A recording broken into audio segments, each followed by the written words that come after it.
দর্শক, আমার পিছনের যেই দৃশ্যটি দেখতে পাচ্ছেন, আপনার কাছে মনে হতে পারে এটি একটি চারণভূমি, কিন্তু আসলে সত্যি তাই নয়। এটি একটি খাল। স্থানীয়দের ভাষায় এই খালটি বড় খাল নামে পরিচিত। চাঁদপুরের কচু উপজেলার কচুয়া পৌর বাজার ঘেঁষে হাজীগঞ্জের ডাকাতিয়া নদীতে এই খালটি সংযুক্ত হয়েছে। চলেন দেখে আসি এই খালটির ইতিহাস এবং ঐতিহ্য কি, এবং এই খালটি মৃত অবস্থায় পড়ার কারণ কি, এবং এর পিছনের রহস্য কি। একসময় এই বড় খাল ছিল কচু উপজেলার মানুষের জীবন জীবিকার গুরুত্বপূর্ণ অংশ। এই খাল ধরে দূর দূরান্ত থেকে নৌকা, ট্রলার, এমনকি স্টিমারে করে ব্যবসায়ীরা পণ্য নিয়ে আসতেন কচুয়া বাজারে। খাল ঘিরেই গড়ে উঠেছিল এলাকার বাণিজ্য ও জনজীবন। কিন্তু সময়ের পরিক্রমায় আর সংশ্লিষ্ট কর্তৃপক্ষের দীর্ঘদিনের অবহেলায় সেই ঐতিহ্যবাহী খাল আজ হারাতে বসেছে তার অস্তিত্ব। বিকাশ পেমেন্টে 10,000 টাকার বেশি অফার। শপিং চলছে তো।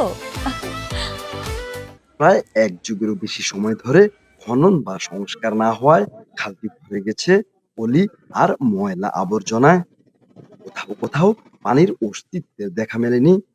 জন্মেছে ঘাস লতাপাতা, যা খালটিকে প্রায় চারণভূমিতে পরিণত করেছে। খালটি আগে ভালো ছিল। এই খালটার মধ্যে এখানে আপনার এই যে নৌকার মাঝিরা এখানে আয়া নৌকা বিরাইতো। খালটা খুব পরিষ্কার পরিচ্ছন্নতা আছিল। এখান দিয়ে পানির স্রোত যাইতো, আসতো, কোনো অসুবিধা আছিল না। এখন তো দেখতে আছেন বর্তমানে খালের অবস্থা। মানুষ মাছ ধরতো, কত পরিষ্কার পরিচ্ছন্ন ছিল। এখন তো খালের কাছে দাঁড়ানোই অসম্ভব, ময়লার দুর্গন্ধ থাকে যায় না।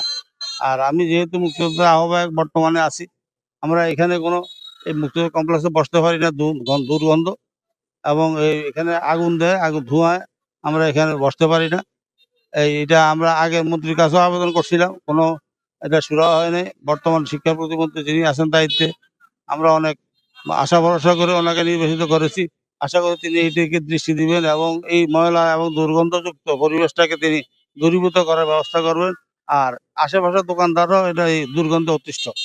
চলাচল যারা রাস্তাঘাটে যারা চলাচল করে, তারাও এখানে আসলে নাকে নাকে হাত দিয়ে চলতে হয়। কাজেই আমরা প্রশাসন এবং মন্ত্রী মহোদয়ের কাছে অনুরোধ করব, আমি ওনাদের কাছে আবদার রাখবো যাতে এই খালটাকে, মরা খালটাকে জীবিত করে এবং পরিবেশটাকে সুন্দর করে, মানুষের বসবাসযোগ্য করে। এইটাই আমাদের প্রত্যাশা। আমার মনে হয় 25 বছর, বিশুতে 25 বছর ভরে রয়েছে। অনেক কষ্ট করতেছে মানুষ এটার জন্য। জমিতে পানি পাইতেছে না, কোনো জায়গায় পানি পাইতেছে না। যত ময়লা সলা ওখানে জমে থাকে। যে এখন ময়লা পালায় যে অবস্থা হয়েছে, এই যে পথচারী বা স্কুলের ছাত্রছাত্রী কেউ যেতে পারে না। প্রত্যেকে আসা যাওয়ার সময় নাক বন্ধ করে যায়। এবং এখানে আমরা আসলে দুর্গন্ধে, এই ব্রিজের উপরে অনেক দুর্গন্ধ হয়। তো দুর্গন্ধ হওয়ার কারণ হচ্ছে এখানে যে ময়লাগুলা, আমাদের এই পৌরসভার যা ময়লা আছে সবগুলা ময়লা এই জায়গায় ফালানো হয়। পালানোর কারণে আমাদের এই যে খালটা, এখানে যে নৌকা চলাচল করতে, এগুলার সব ধরনের বন্ধ হয়ে গেছে। বিকাশ পেমেন্টে 10,000 টাকার বেশি অফার। শপিং চলছে তো। খালটি জনগণের অনেক ভোগান্তি। আমরা ছোটকালে দেখেছি এই খালের ভিতরে নৌকা আসতো এখানে। এখন বিগত দিন যে বিগত সরকার ছিল, সেক্ষেত্রে এই খালটি আরো ময়লা আবর্জনা দিয়ে বন্ধ করা হচ্ছে।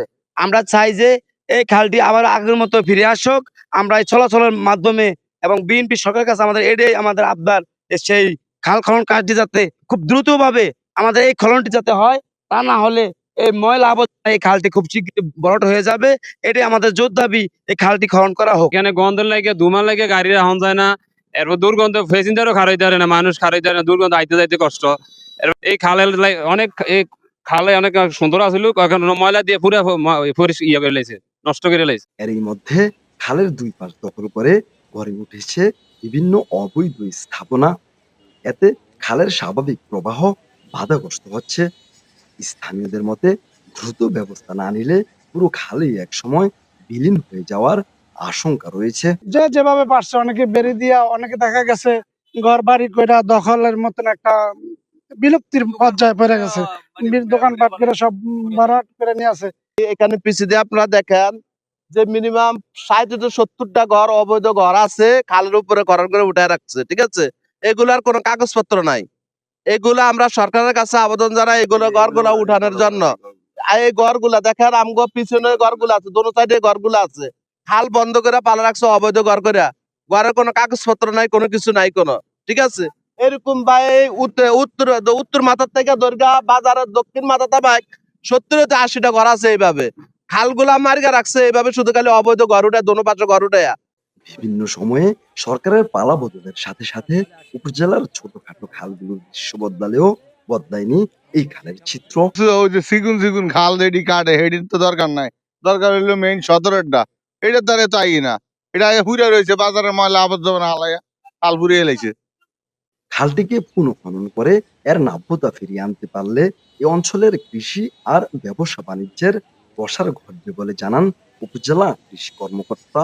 কচুয়া উপজেলায় প্রায় এই বছর 13,415 হেক্টর জমিতে বোরো ধান চাষাবাদ হচ্ছে এবং এই ধানের জন্য আমার বর্তমানে পানির উৎসটাই হচ্ছে ভূগর্ভস্থ পানি। মূলত খাল বা নদীর উৎস না থাকার কারণে ভূগর্ভস্থ বিপুল পরিমাণ পানি যেমন আমার উৎপাদন করতে হচ্ছে এই বোরো আবাদের জন্য। এছাড়াও এতে কৃষকদেরও একটি বাড়তি অর্থ এখানে ব্যয় হচ্ছে। এই কৃষকরা তখন স্বল্প মূল্যে এই খালের পানি ব্যবহার করে চাষাবাদ করতে পারতো এবং এতে আমার কৃষিরও আরো বিপ্লব হতো। খালের গুরুত্ব তুলে ধরে প্রকল্প পরিচালকের কাছে ফাইল পাঠিয়েছে বলে জানান কচুয়া উপজেলা প্রকৌশলী আলিমউদ্দিন লিটন। এটা একটা খুবই গুরুত্বপূর্ণ একটা খাল। বর্তমান সরকারের যে ম্যান্ডেট ছিল যে একটা অনেক খাল খনন করবেন, তার কর্মসূচি অনুযায়ী হচ্ছে আমরা অনেক খাল এবং কচুয়ার উপজেলার গণমানুষের নেতা এবং শিক্ষা মন্ত্রণালয় এবং হচ্ছে প্রাথমিক এবং গণশিক্ষা মন্ত্রণালয় মাননীয় মন্ত্রী মহোদয়ের নির্দেশনা মোতাবেক আমরা অনেক খালের তথ্য সংগ্রহ করছি এবং আপনি যে খালটির কথা বললেন, এই খালটি অলরেডি আমরা প্রকল্প পরিচালক মহোদয়ের দপ্তরে আমরা প্রেরণ করেছি, সেটা ডিপিপিতে অন্তর্ভুক্তকরণের জন্য।